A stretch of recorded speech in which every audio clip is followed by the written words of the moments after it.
Hey guys, hello and welcome to Naveed for Speed. This is the Audi E-Tron GT Quattro and I'm going to be driving it today. I'm going to be comparing it to the Taycan 4S and see exactly how they compare.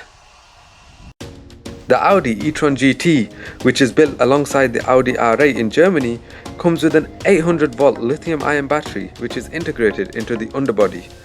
This is said to offer extremely high performance. In this particular case, the Quattro ensures that power is distributed to each individual wheel. Right, so here we go then inside the Audi E-Tron GT Quattro, four-wheel drive, of course. And the first thing you'll notice is I'm not having to shout as much as I have had to for other Audi performance cars. And that's of course because this car is electric. I'm comparing this car to the Taycan 4S that I drove. Of course I've driven the Audi e-tron before as well, but now I've got an opportunity to get some more miles in the driver's seat and see exactly how it feels. Getting familiar with the cockpit. Again, we start off with the steering wheel. It's got that 3-spoke steering wheel, flat bottom steering wheel like you would get in an RS car. Lots of perforated leather in the seats. You get some sort of Alcantara leather and normal leather in the trim. You get gloss black in the center console. You get Audi's usual infotainment system, Audi's digital dash as well. Upon immediate glance, comparing this car to the Taycan, with the Taycan you get this really cool curved digital dash. With the E-Tron GT you don't get that, but it still looks pretty good. The graphics on it do look quite sharp, and the central infotainment screen has haptic feedback.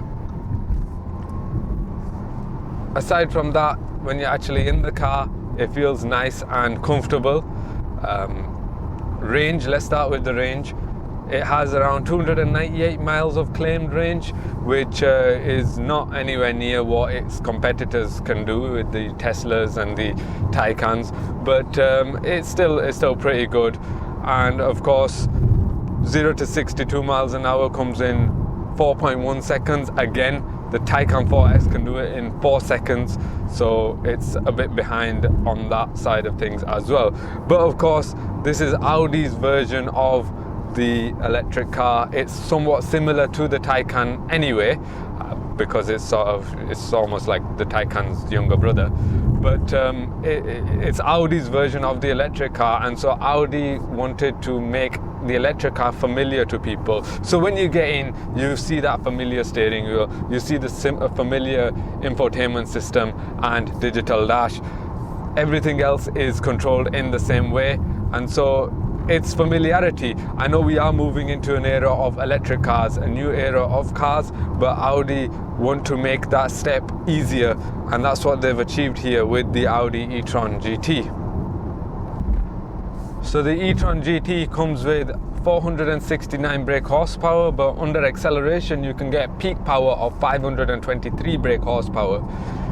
But to be honest, the amount of power you get is enough for this car anyway. It doesn't seem heavy, it doesn't seem big, it seems nice and smooth, it seems great. Of course, with the electric car you get that nice smooth burst of power, and of course braking without any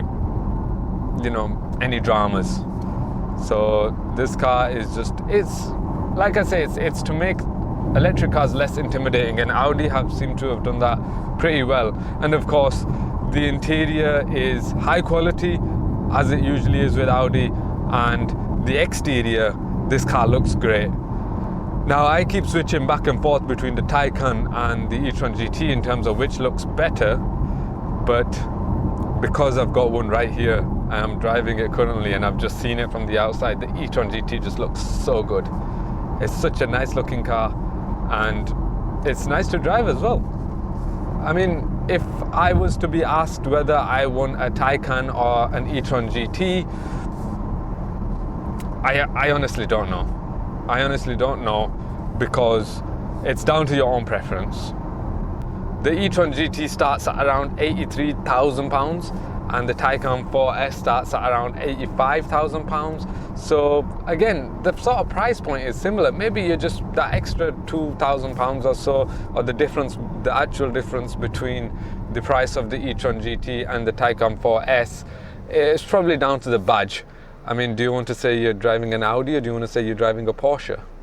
Underneath it's the same car essentially, but I don't know. Maybe it's just a Porsche badge.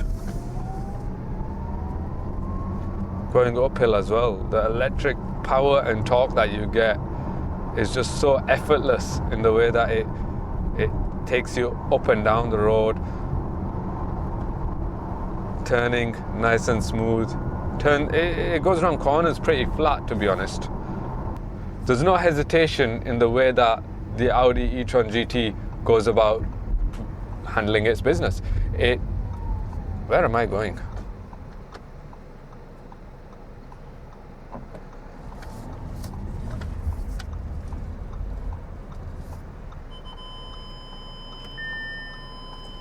See that?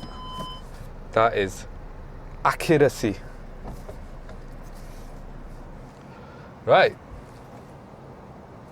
Right, good time to test visibility when you come to a sharp junction like this. I can't really see over the B pillar I couldn't really see around the B pillar there, but I could see in the mirror. So yeah, it's as long as you're able to, lean forward and have a look, you can see. Rear visibility in the internal mirror is not the best. You get about that, you get around that much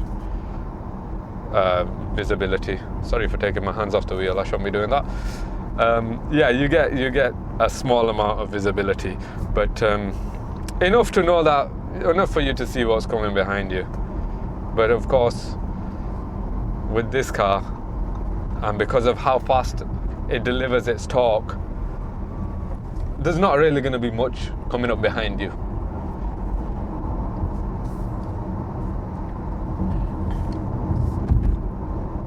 And if you ever get bored in this car, you could just make your own engine noises. That's what BMW seem to have done with the BMW i4.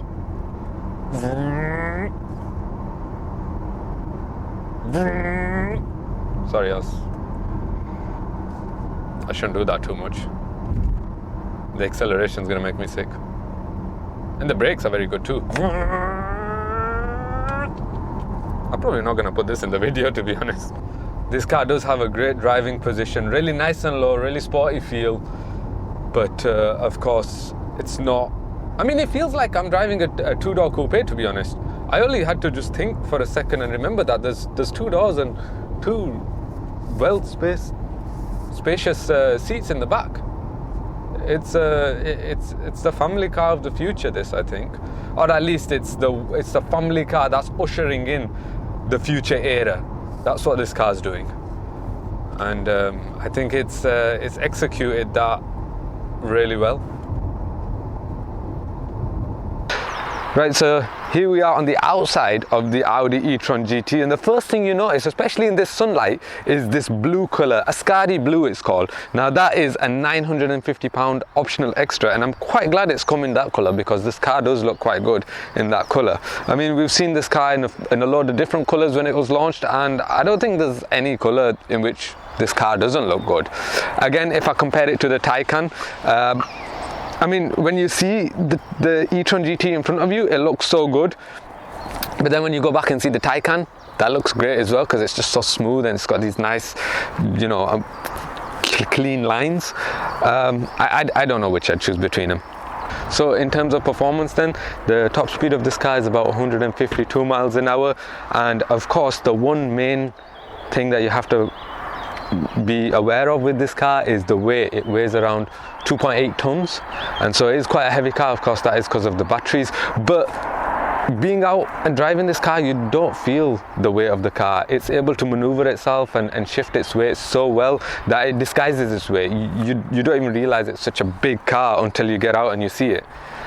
So when it comes to comparing the Audi E-Tron GT and the Porsche Taycan 4S. I think the Taycan 4S just about has it, but the E-Tron GT is such a capable car, it should not be written off. Pun intended. The Audi E-Tron GT has a huge amount of performance. It is refined, comfortable and composed. And of course it has to be. This is Audi's way of allowing us to become familiar with electrification. Like the Porsche Taycan, the Audi E-Tron GT is here to usher in the future of electric vehicles.